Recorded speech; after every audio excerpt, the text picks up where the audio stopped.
A new front has opened in America's culture war, and this time the battleground is higher education. Former President Donald Trump has frozen a staggering $2.2 billion in federal funding to Harvard University. The reason? According to Trump, the university has refused to align itself with what he calls American values. But this isn't just about Harvard. This is part of a broader campaign that targets elite institutions, public schools, and even individual students. It's a story about censorship, control, ideology, and the future of education in the United States. The Trump administration claims that universities like Harvard have allowed anti-Semitism to grow on campus unchecked, particularly during the height of the recent pro-Palestinian protests. Jewish students filed lawsuits saying they felt unsafe, unprotected, and even targeted. In response, Trump framed the issue not as a campus safety concern, but as a moral battle for the soul of the nation. He insists universities are harboring hostility toward American values and promoting ideologies that are dangerous and divisive. His solution is simple: defund and reform them, starting with Harvard. And this funding freeze isn't just symbolic, it's real. Harvard, along with several other elite universities, is now facing a serious financial challenge. Trump's demands range from conducting external audits of departments to verifying ideological balance in faculties to reporting students deemed anti-American to federal agencies. These demands are unprecedented in modern academic history. Critics are calling it an authoritarian overreach, but Trump's base views it as long overdue justice. The debate over the role and culture of American universities is not new. For years, conservatives have accused institutions of indoctrinating students with leftist ideologies. But under Trump, this battle has reached new intensity. One of the most influential figures behind this push is Chris Rufo, a name that most Americans don't know but who has had an outsized impact on policy. Rufo has led a campaign to eliminate DEI, diversity, equity, and inclusion, programs from both universities and public schools. He argues that these initiatives enforce progressive orthodoxy and discriminate against conservative or dissenting voices. This is not just about race or gender. It's about who controls the narrative, who sets the agenda, and who decides what can or cannot be said in academic spaces. Trump's campaign against DEI has already forced schools to either abandon or radically revise these programs. His administration has issued letters threatening funding cuts to schools that continue to implement DEI initiatives. The message is clear: align with the administration's vision or pay the price. This strategy seems to be resonating. A significant portion of Americans view elite universities with suspicion. The data shows that only around 40% of Americans attend a four-year college, and even fewer attend Ivy League schools. For many, these institutions symbolize elitism, privilege, and political bias. So when Trump attacks Harvard, he's not just taking on a school, he's taking on what many believe to be an out-of-touch establishment that doesn't represent ordinary Americans. But there's more at stake than just money or politics.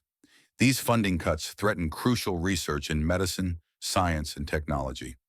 Harvard and other top universities conduct life-saving research in areas like cancer treatment, infectious diseases, climate change, and artificial intelligence. If this funding disappears, it could stall innovation for years, perhaps decades.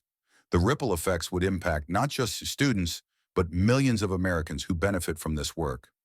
Meanwhile, the administration has also set its sights on international students. In one chilling case, a Tufts University student was detained and held in a detention center after signing an op-ed supporting Palestinian rights.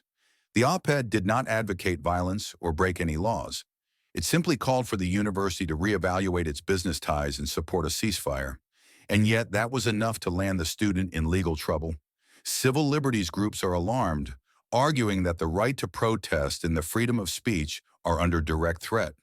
The line between disagreement and criminalization is becoming dangerously thin. Universities are now being asked to surveil their students and faculty, report dissent, and enforce ideological conformity. This isn't just about academic integrity, it's about government control.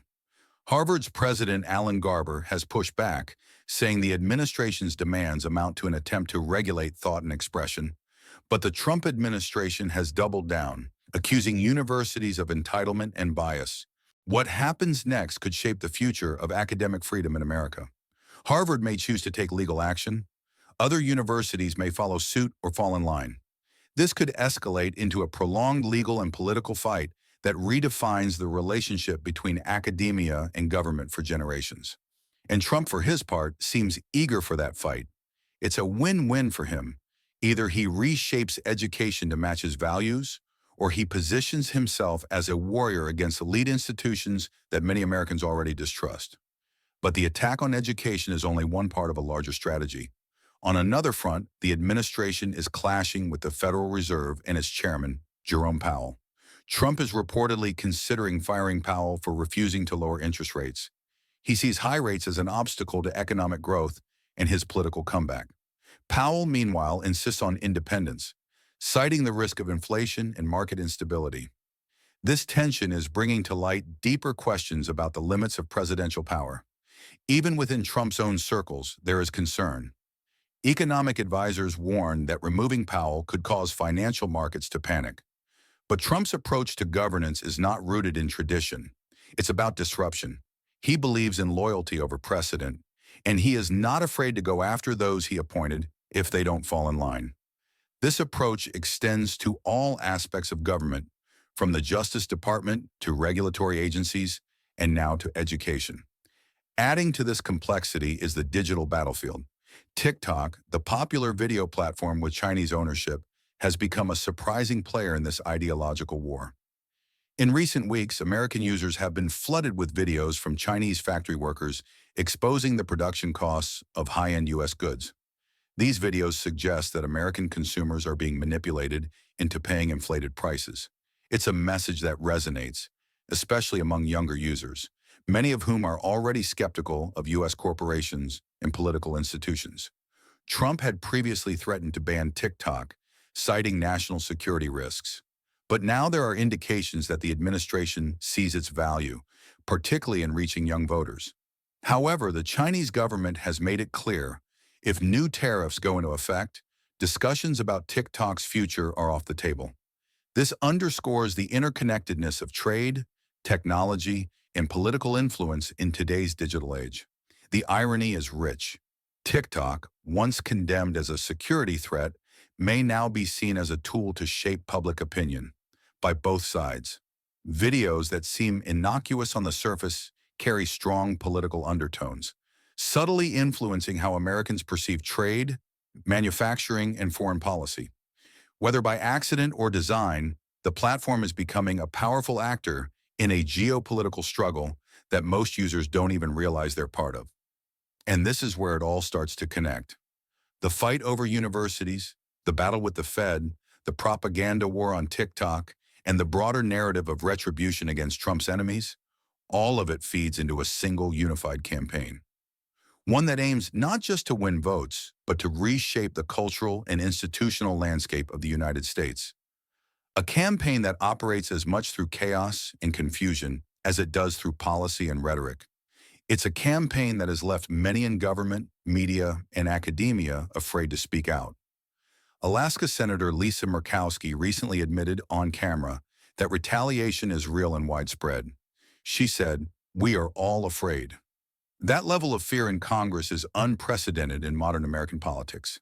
It suggests a political environment where dissent is punished, loyalty is demanded, and ideological purity tests are becoming the norm. And still, through all of this, Trump's support remains strong. His base sees him as a fighter, someone who takes on the powerful and speaks their language. They don't just support his policies, they trust his instincts. For many, he's the only one willing to stand up to elites, even if it means breaking the rules. And that makes this moment incredibly volatile. What happens at Harvard may seem like a niche issue, but it's a bellwether. If the government can force changes at the country's most prestigious university, then no institution is safe. Not schools, not courts, not media. This is about precedent, and it's about power. That's why this moment matters, because it's not just about education, it's about the direction of an entire nation. If you found this breakdown helpful and want more in-depth analysis that cuts through the noise, make sure to subscribe to this channel. We're not here to give you spin. We're here to give you clarity. This has been America Unfiltered. Thanks for watching. Subscribe now and stay informed. Your freedom depends on it.